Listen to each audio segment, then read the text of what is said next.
Doctor BR Ambedkar Konaseema జిల్లా ముమ్మిడివరం నియోజకవర్గం ముమ్మిడివరం మండలంలో వైఎస్ఆర్ కాంగ్రెస్ వెన్నుపోటుదనం కార్యక్రమాన్ని నిర్వహించింది. ముమ్మిడివరం మాజీ శాసనసభ్యులు పొన్నాడ సతీష్ కుమార్ ఆధ్వర్యంలో పార్టీ నాయకులు కార్యకర్తలు భారీ సంఖ్యలో ఈ కార్యక్రమంలో పాల్గొన్నారు. కూటమి ప్రభుత్వం మోసపూరిత హామీలు ఇచ్చిందని ప్లేకార్డులు ప్రదర్శించారు.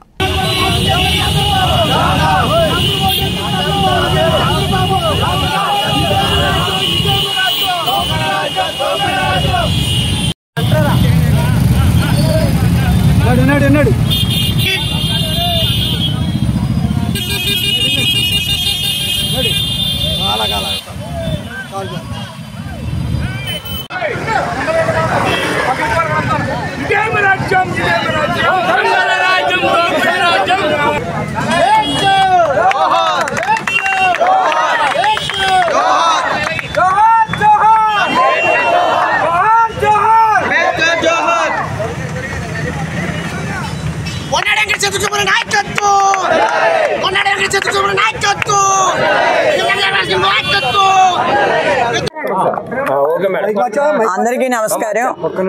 ముఖ్యంగా ఎన్నికల ముందు మేము కొంతమంది వెళ్ళి కొన్ని పథకాలు ఇంకా పెంచితే బాగుంటుందేమో అని అడిగినప్పుడు జగన్మోహన్ రెడ్డి గారు చెప్పిన మాట ఒకటి, ఏ పరిస్థితుల్లోనూ ఇంతకంటే మనం ఎక్కువ చేయలేము, మనం మాట ఇస్తే ఖచ్చితంగా నిలబెట్టుకోవాలి, అలా చేయగలిగితేనే మనం మాట ఇవ్వాలి అని చెప్పారు. అభివృద్ధి సంక్షేమం కూడా రెండు కళ్ళుగా భావించాలి అనేటటువంటి ఆలోచన జగన్మోహన్ రెడ్డి గారు చేశారు.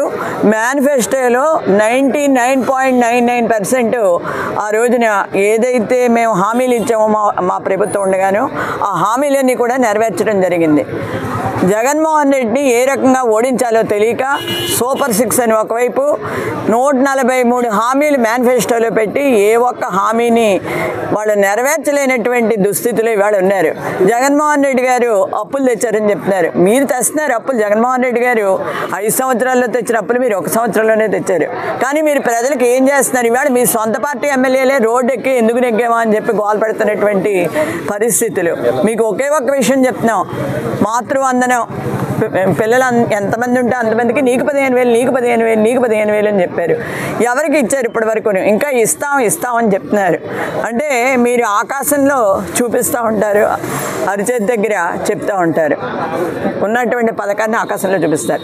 మీ పరిపాలనకి జగన్మోహన్ రెడ్డి గారి పరిపాలనకి నక్కకి నాగలోకానికి ఉన్నంత తేడా ఉంది. ఇవాళ ఈ రాష్ట్రంలో జరుగుతున్నది మాత్రం ఖచ్చితంగా నారాసుర పరిపాలన. గతంలో పురాణకాలంలో నరకాసురుడి గురించి తెలుసుకున్నాం, కానీ ఇవాళ నారాసురుడి రాష్ట్రాన్ని పరిపాలిస్తున్నాడు. అంబేద్కర్ గారి రాజ్యాంగంలో అందరూ సుభిక్షంగా సుఖంగా ఉంటే ఇవాళ ఈ రెడ్ బుక్ రాజ్యాంగంలో ప్రతి ఒక్కడు ఇబ్బందులు పాలయ్యేటటువంటి పరిస్థితి. కోర్టుల కంటే కూడా మీరు సుప్రీం అనుకుంటున్నారు. నడి రోడ్డు మీద పోలీసులు దళిత యువకుల్ని కాళ్ళు తొక్కిపెట్టి విచక్షణారహితంగా కొట్టడం అన్నది ఎంతవరకు సమంజసం అని చెప్పి ప్రశ్నిస్తున్నాం. ఈ రాష్ట్రంలో ఎవరికీ కూడా రక్షణ లేదు. ముఖ్యంగా చూసుకుంటే మత్స్యకార భరోసా అని చెప్పారు. ఎంతమందికి ఇచ్చారు? 60% పీపుల్కి కూడా మీరు ఇవ్వలేదు. ఆ రోజు ఆయన 10,000 ఇస్తానండి, వీళ్ళు 20,000 ఇస్తామని చెప్పారు. అన్నీ అలాగే ప్రతి స్కీము కూడా మోసం. ఏ ఒక్కరు మాట్లాడరు.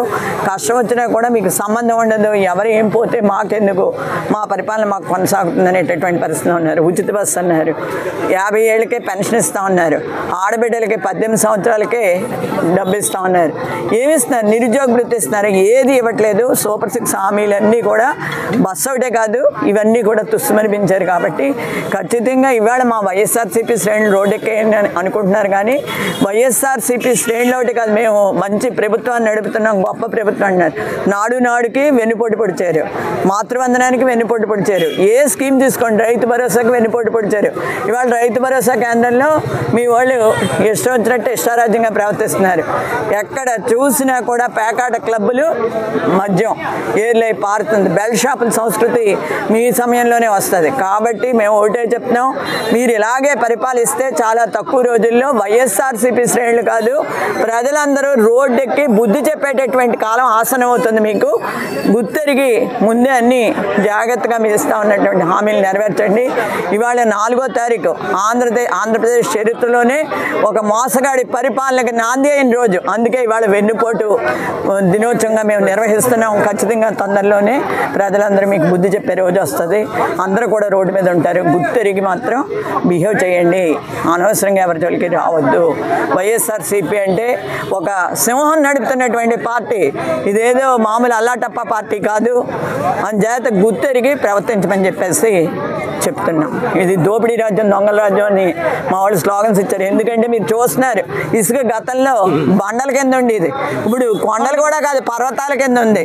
మీరు సాధించినటువంటి అభివృద్ధి అది మాత్రమే అని చెప్పేసి తెలియజేస్తూ సెలవు తీసుకుంటున్నాను.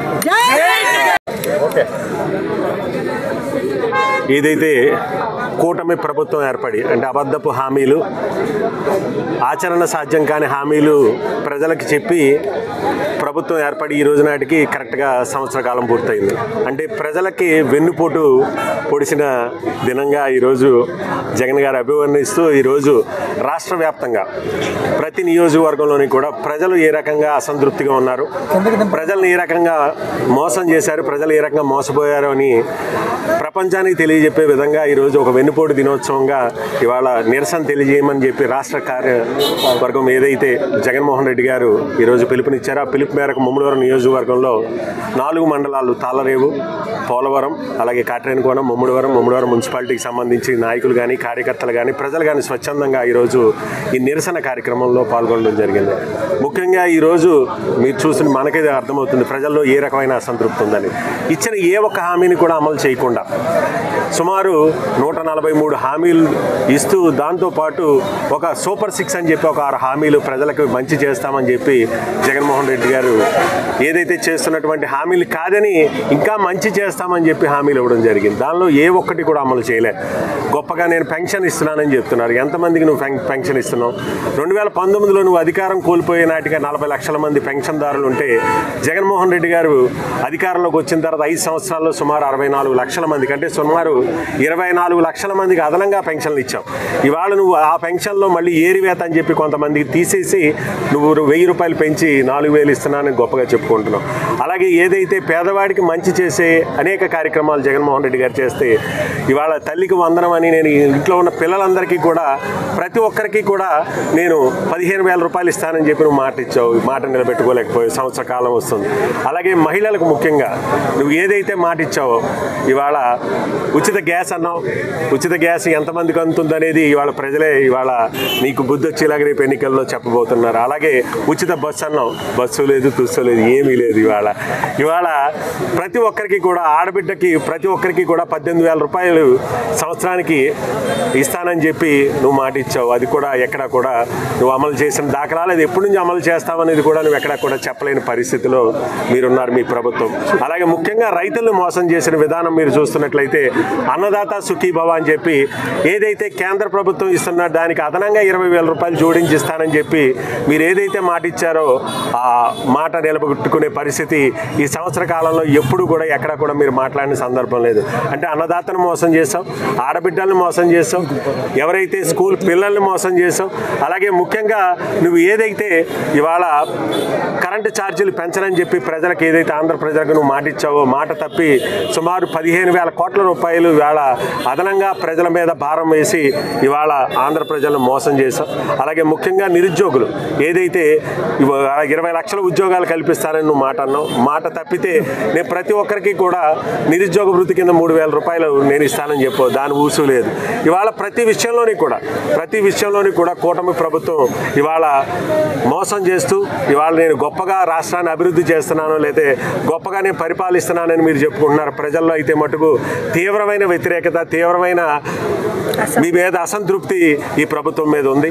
ఇప్పటికైనా మీకు ఒక ప్రతిపక్ష హోదాలో జగన్మోహన్ రెడ్డి గారు మీ అందరికీ కూడా ఒకటే చెప్తున్నారు. ఇచ్చిన హామీలను అమలు చేయండి. ప్రజలు మోసం చేయొద్దు. మీరు ఏదైతే మిమ్మల్ని నమ్మి ప్రజలు ఓటేశారో మీరు ప్రజలకు మంచి చేయమని చెప్తున్నారు. మీకు ఈ సంవత్సర కాలం పూర్తయిన సందర్భంగా ఏదైతే మీ అందరికీ కూడా మేము తెలియజేసేది ఒకటే, ఇచ్చిన ప్రతి హామీని ఏదైతే మీరు 143 హామీలు ఏదైతే మేనిఫెస్టోలో పెట్టారో అలాగే సూపర్ 6 ఏదైతే ఏదైతే ఉందో తక్షణమే అమలు చేయాలి. ఇవాళ ప్రజల్లో ఉన్నటువంటి అసంతృప్తి రేపు ఖచ్చితంగా రాబోయే ఎన్నికల్లో మీకు ఖచ్చితంగా దాని పర్యవసానాలు ఉంటాయి. రేపు ఖచ్చితంగా జగన్మోహన్ రెడ్డికి మళ్ళీ ప్రభుత్వం ఇవాళ రావడం ఖాయం. మళ్ళీ ఈ రాష్ట్రంలో ఒక సుపరిపాలన అందించడానికి జగన్మోహన్ రెడ్డి గారు ఖచ్చితంగా ముందుంటారని చెప్పి సందర్భంగా తెలియజేసుకుంటూ ఈ కార్యక్రమంలో పాల్గొన్నటువంటి ప్రతి ఒక్కరికి కూడా, నియోజకవర్గంలోని ప్రతి ఒక్కరికి కూడా పేరు పేరున కృతజ్ఞతలు తెలియజేస్తూ సెలవు తీసుకుంటున్నాను.